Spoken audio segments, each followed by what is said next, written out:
Saudara terkasih, berjumpa kembali dengan satu ayat sehari. Ayat pada sore hari ini diambil dari surat Rasul Paulus kepada jemaat di Kolose, bab 2 ayat 6. Kamu telah menerima Kristus Yesus Tuhan kita.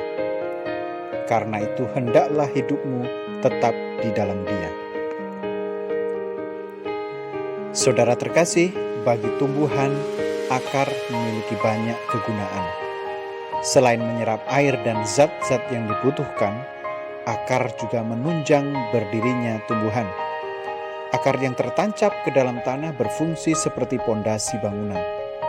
Akar membuat tumbuhan berdiri kokoh di atas tanah.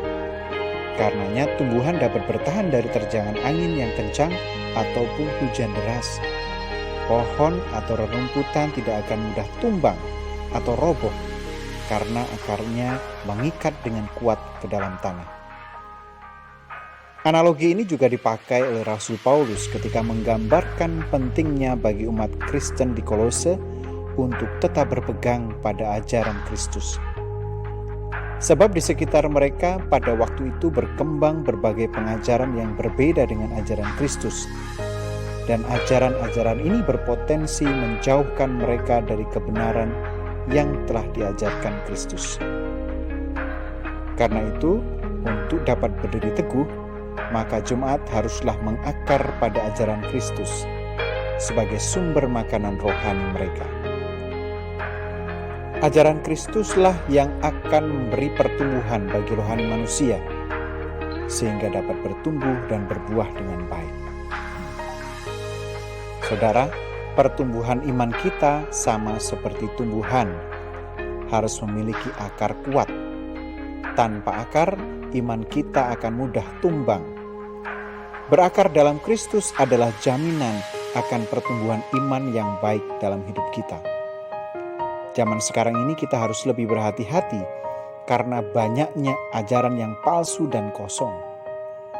Ajaran ini bisa tampil dengan menawan dan terlihat logis serta sangat masuk akal.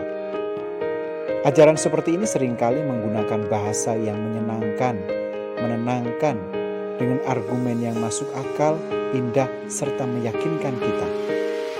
Tetapi semua adalah ajaran berasal dari dunia, dari budaya yang turun-temurun dan tidak berasal dari Kristus. Orang-orang Farisi dan ahli Taurat paling senang menggunakan argumentasi ini. Dan bahkan mereka seringkali mempertentangkan beberapa budaya dengan ajaran Kristus. Misalnya ajaran tentang sunat, pantang dan puasa yang mereka anggap akan menyempurnakan setelah Kristus. Semuanya terlihat logis karena Yesus juga melakukannya. Tetapi sesungguhnya ini akan menggeser iman kita akan Kristus. Seolah-olah Kristus bukanlah puncak kesempurnaan. Padahal Kristus itulah kesempurnaan yang sesungguhnya. Dan itu sudahlah cukup.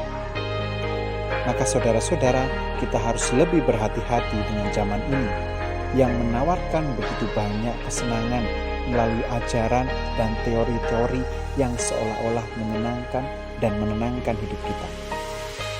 Marilah kita tetap menjaga akar kita yang tertancap bersama Kristus, tetap tumbuh dengan subur dan sehat, agar kita mampu menghadapi situasi yang semakin sulit di zaman ini.